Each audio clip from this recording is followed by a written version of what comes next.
The first 4 episodes of the anime, which cover Volume 1 of the light novel, are a good introduction to the characters and the world that this series revolves around, but it is the next 4 episodes, episodes 5 to 8 that cover Volume 2 of the light novel, that truly set the stage for the series to begin, showcasing the dire situation that Elkia is in, the situation that Sora and Shiro are having to deal with, work their way up from essentially ground zero to, well, taking on the rest of the world. And most importantly, aside of course from introducing Best Girl Jabril, these episodes highlight the importance that information plays in every game and really every scenario that takes place throughout No Game No Life. Information is key. If you don't have enough of it going into a game, then you've lost before it even began. And if you have the right information going into a game, then you've won before it even began. And essentially everything that happens within these 4 episodes in Volume 2 of the light novel goes to showcase this idea. Now, for the most part, these 4 episodes of the anime adapt the light novel very well. The best out of any of the 3 light novels adapted into the anime. Volume 1 of the light novel was improved upon by the first 4 episodes of the anime. These 4 were pretty accurately adapted, and as for the last 4, well, we'll get there in a week or so. For now, we're going to focus on the contents of these 4 episodes and Volume 2 of the light novel. There are some minor differences that are present here and there that I will point out through the video, but I won't get to all of them, so I highly encourage everyone to delve into the source material, pick up the light novels if you want that further context, and it also goes to support the series. Now, starting off at the beginning, we open up with Steph frustrated with Sora and Shiro that, well, they haven't really been doing their duties as the new rulers of Elkia, and it's pointed out in the light novel that Sora and Shiro have been in this world for months now, so it's likely been at least 2 months that Sora and Shiro have been in this world. Steph has been taking care of a lot of the duties that are present that, well, Sora and Shiro should be taken care of, and so she challenges Sora to a game, of course betting that he would become fulfilled, that he would get a life. So Sora's really up to taking this challenge, and Steph of course loses, because it's gambling, Sora can use card counting, and of course Steph's punishment is then to be their dog for a day, which leads to the events that follows. When Sora, Shiro, and Steph are out on the town for a day, well, people are giving them weird looks because Steph is actually dressed as a werebeast, leading to Sora finding out about the animal girl paradise that is the Eastern Federation, or rather Exceed Rank 14 Warbeast. And so they become the first step in Sora's overall goal of world conquest. So he's gonna go conquer the Animal Girl Kingdom. Over the course of this trip, Steph continues to get frustrated with Sora and Shiro and challenges them to a number of other games, at least in the anime. In the light novel, she only actually challenges them to 2 of those games, and that actually fits with what we see later in the anime as well. The anime kind of contradicts itself here. First and foremost, Steph gets frustrated and tries to challenge Sora to a game again, betting the exact same thing, that he'll get a life. The game, of course, being one that Steph thinks is of random chance, where the next person to come down the alley is either a man or a woman. And, well, Steph loses at that. Shiro beats her handedly and takes her underwear as a prize. But for the sake of fan service in the anime, the games continue and Steph continues to lose more articles of clothing, leading up to the eventual game where it's betting how long it would take for birds to fly away. Steph bets 30 seconds, Sora bets 3, tosses a rock next to the birds and makes the birds fly away in 3 seconds. And of course, Sora wins. Steph ultimately gets so frustrated that she just can't win. She's thinking that it's supposed to be random chance, and Sora berates her saying that luck does not exist. What matters is the amount of information that you have. He brings up the deck of cards as an example. What's the odds that you would pull the Ace of Spades from a deck of cards? Well, it's 1 in 52, unless it's a new deck. Stacking the information in your favor, having that information, knowing it's a new deck, can turn something that is but 2% into a 100% chance of victory. Information is everything, and that is why Sora and Shiro are so frustrated. Steph finally realizes what Sora and Shiro have been doing this entire time, trying to get more information, find a way out of the situation that they are in. Because Sora and Shiro are fully aware that if they make a mistake, if they fail, all of the 3 million lives that are under their protection, considering they are now the rulers, would be lost. They are not taking that lightly. And then by happenstance, Avantheim, the home of the Flugel, just happens by. And this gets Sora and Shiro thinking again about the Flugel, the race that has a massive thirst for knowledge. If they could only get a Flugel on their side, Which Steph then points out, well, there's actually one nearby. The one who stripped Elkia of all of its most valuable information. Which, Sora gets rightfully pissed off at. And this leads to the introduction of Jibril into the series, and the game that they end up playing together, which is Materialization Shiritori, or Materialization Word Chain. And this game I will cover in its own video. It does have some differences between the light novel and the anime, and I'm guessing even in the light novel there's going to be some differences between the English translation and the Japanese translation because, well, there's linguistical differences when you're talking about a game that deals directly with language, so, that's going to be its own video. It is during this game, though, that the contradiction I mentioned earlier takes place. When Steph and Shiro were playing those games and Steph continued to lose more articles of clothing, well, she has all of that clothing back when she walks into the library. Which, if we remember, back in the first 4 episodes, when Steph lost her dress to Kurumi, well, Sora said all bets made in accordance with the pledges are absolute. You'd think that would be the case here, but no, Steph has all of her clothes back, meaning that all those extra games where Steph was stripped of more of her clothing was just a sacrifice made for fan service. A bit of an unnecessary addition in my opinion, but I understand why they would want to do that for the sake of the anime and just, pushing that fan service even more. But after the game and Jibril's sound defeat, she pledges her undying loyalty to Sora and Shiro, the ones who are going to take on God, something that Jibril is hell-bent on doing. She hates Tet. Because of him, her god can never return. The concept of war no longer exists in this world, thanks to the 10 covenants that Tet put in place. So Artosh ceases to exist, and can never exist again so long as those covenants are in place. So Jibril really wants a shot at Tet, and her new masters are the ones who could give that shot to her. So this is part of why Jibril is insanely loyal to Sora and Shiro, though there are a lot of developments that take place throughout the No Game No Life series. Jibril really is the best girl of this series for the amount of development that she goes through, and trust me, there is a ton of it after the anime with the events that unfold. We will get there eventually, I promise you that, so make sure to subscribe and stay tuned for it. But for now, we see the beginning interactions between Jibril and Blank, her new masters that she takes endless curiosity in as to how they are able to win against overwhelming odds, and win completely soundly at that. With the insane amount of information that Jibril has, not only the information that Elkia once had, but also all of the books Jibril brought with her from Avantheim that she had taken from other areas of the world, were all stored in Elkia Library. She treated that as her own personal library, because it was. She won it in the game against the former king, so she just stored all of her personal books there. And now all of that information belongs to Sora and Shiro.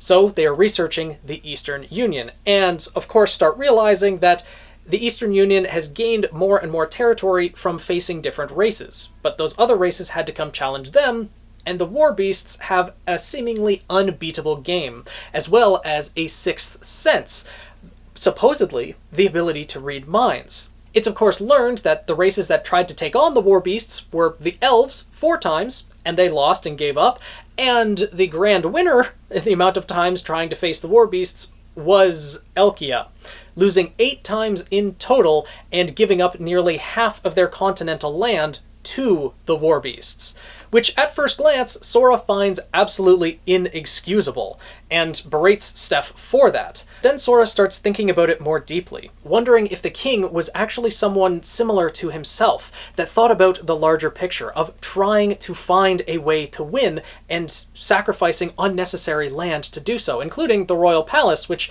really is just a building. It's not anything needed to keep the race alive. And the ultimate conclusion Sora came to was wondering if the king stopped at 8 times because he got what he needed. And thus there must be something else that he's missing. Which of course leads Steph to give Sora the key to the room that had the information that the king left behind for the greatest gambler of humanity. This being Sora and Shiro, and that information being the game that the war beasts play. Now that Sora has this information, the game is all but won. So he arranges that meeting with Warbeast. This is where we meet Ino and his granddaughter, Izuna Hatsuse, which, Izuna, another best girl of the series, absolutely adorable. I honestly don't think there is a soul alive who wouldn't love Izuna, and I think Sora and Shiro would agree with that, but once the discussion actually gets going, Izuna and Ino aren't exactly happy with how the situation unfolded, because they get absolutely cornered by Sora and Shiro. They reveal that they know the ins and outs of the game that Warbeast plays, thanks to the former king. And thinking that Warbeast might run, saying that all of Sora and Shiro's claims were just mindless gibberish, Sora pulls out the race piece and bets all of humanity in this game, forcing Warbeast to take this challenge. Because if they ran, well, that'd just be admitting that Sora and Shiro was right. Having the opportunity to not only take the rest of humanity's land, which would greatly help the Eastern Federation, as well as essentially having 3 million new workers to work under them and do whatever they say because they would own all of the rights to an entire race, well, that's an opportunity that can't be passed up if you are looking to expand the Eastern Federation, which, of course, they are looking to do. And this is where Sora makes the declaration of checkmate to Ino and Izuna, essentially saying that the game is already won. He explains that in Volume 3 in the next couple episodes of the anime, but for now, this is where Volume 2 of the light novel ends off and where Episode 8 of the anime ends off, with this declaration of checkmate, allowing Ino and Izuna to go back and get the proper authorization to take up this game, considering that they are not the agent plenipotentiary of the Warbeast race, they are just the representatives who play in the game. They need to go seek approval. But this event and interaction with Ino and Izuna truly showcases how important the information is. Just by having this information, just by knowing what the Warbeast's game is, they're completely cornered. One little piece of information, and the game is already won. Sora and Shiro are experts at video games, thanks to their old world, and so they have full confidence that they'll be able to take on that game as long as Warbeast will accept their game. No amount of cheats or hacks will help them. So long as there is even the slightest chance of victory, blank will find it. And by having this information, by forcing Warbeast into this game, and in the situation that we find out later on, having all of humanity present, they can't use obvious cheats, and thus there are going to be opportunities for victory. Sora and Shiro have set the stage perfectly, but they needed the information to be able to do so. And it was only through working with the information that they had and taking a couple risks along the way that they were able to reach this eventual conclusion. And from here on out, they only get more and more information. The crux of all of it, though, was the information that Jabril had. If they hadn't have encountered Jabril and got access to her library and the information that it contained, they probably never would have reached this point. We're not exactly sure when Steph would have been forthcoming with the key and the old king's information, so things could have progressed to a state where blank could not have won by that point. But even still, with this information, they still had to wager all of humanity with the race piece. And in the light novel, this was the first appearance of the race piece. It was even stated that Jabril, who had lived over 6,000 years, had never seen a race piece before. It was something that was, I guess, kept secret from the rest of the races, that, it wasn't shown and flaunted openly. Unlike what we saw in the anime, where when Sora and Shiro were giving their speech, when they declared themselves the rulers of Elkia, the race piece appeared before them and was broadcast to the world. So definitely a difference between the light novel and anime there. As well as the added scenes showing humanity's reaction to the race piece being bet. I really loved the addition of seeing the chess piece appear on the chest of each individual. Over their heart was an image of the king, showing that pretty much their entire lives had been bet on this game. Included in that group, interestingly enough, was Kurumi.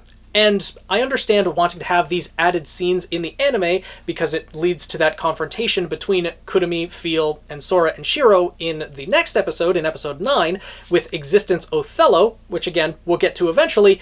But it also kinda doesn't make sense because Kurumi has actually already lost her rights as an humanity. She is currently enslaved to the elves, to the Nirvalin family. So it is Phil who has all of Kurumi's rights. So while I understand the symbol of the king appearing on Kurumi's chest, symbolizing that she is part of humanity, that their entire existence is being wagered, she wouldn't actually become enslaved to the Eastern Union should the Eastern Union win this game.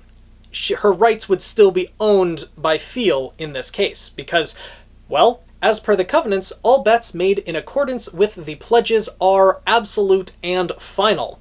So the bet made by Kurumi's ancestors, which essentially bet the rights of all of their future offspring, well, that is enforced by the covenants and would not be overwritten by this game. I don't think. There's no evidence that we have to support that as of yet, but I'm pretty sure Kurumi would still be in the same situation she's in, and it'd be the rest of humanity that would end up with the Eastern Union should the Eastern Union win that battle. But I understand why this was included, because it gives that added context of Kurumi and Feel throughout the series. Because as I mentioned in the previous review of the first 4 episodes, Feel did not exist in Volume 1 of the light novel, and she didn't exist now. All of the extra scenes that we got of Kurumi and Feel in episodes 5 to 8 of the anime, there were a couple of them, did not exist in the light novel. We didn't see Kurumi or Feel at all in Volume 2 of the light novel. So definitely good to have these added context, added scenes to see what Kurumi and Feel are doing and see their reaction to the overall bet that Sora and Shiro made, wagering the race piece. Not only highlighting the desperation of the situation, having to bet the entire existence of a race just to get back some land on the continent that was lost by the previous ruler, but also the importance that the information plays, that they were only able to get into this situation, that they were only able to take this chance on the game because of a sliver of information left behind by that same king who lost the land in the first place. The former king, although he does seem kind of foolish at times and was known as the Foolish King, he really was preparing for a lot of things in the future, and not only the game against Warbeast. The information that the old king left behind does come into play at least one more time in the light novels not covered by the anime. So the old king really did put in his work, put in his time, and gathered a lot of information. The only fault he had, really, was that he wasn't enough of a gamer, he wasn't good enough at games, to be able to take advantage of the information that he had. Although he knew how to beat the Warbeasts, he couldn't actually put it into motion. He did not have the skill set to do that. But Sora and Shiro do. They have the knowledge and the ability to take advantage of that information left behind. And thanks to that information, they are able to build on it, to grow, to gather more information, more pieces on the board, and be able to tackle the larger games to come in the future, working their way out of this desperate situation, though more desperate situations do come later on as well, but that's beside the point. Regardless, in this situation, episodes 5 to 8 of the anime, volume 2 of the light novel, it is here where the stage is truly set for the series to begin. The desperation of Elkia to go so far as to need to bet their race piece. And the only reason they're able to is because of the information that they gained. The information that is crucial for them to stand a chance in this world in its entirety. They need to know about their opponents, need to know about the games being played, and need to be able to stay one step ahead. That is the only way forward, that is the only way to win. And, well, we'll see how that works out for them as we start covering more of the light novels in the future. So let me know down in the comments below what you guys think of episodes 5 to 8 of the anime, volume 2 of the light novel if you've read it. Are there any other differences I should have pointed out in this review? Did I do those episodes and this volume justice in this review? Let me know down in the comments below. I look forward to hearing from you. And if you guys want to see more videos on No Game No Life, make sure to subscribe to the Daily Flugel. And if you guys want to see some games played live, make sure to subscribe to the Twitch channel as well. I stream every Tuesday and Saturday. With that being said though, I'll see you guys in the next video. Ashente.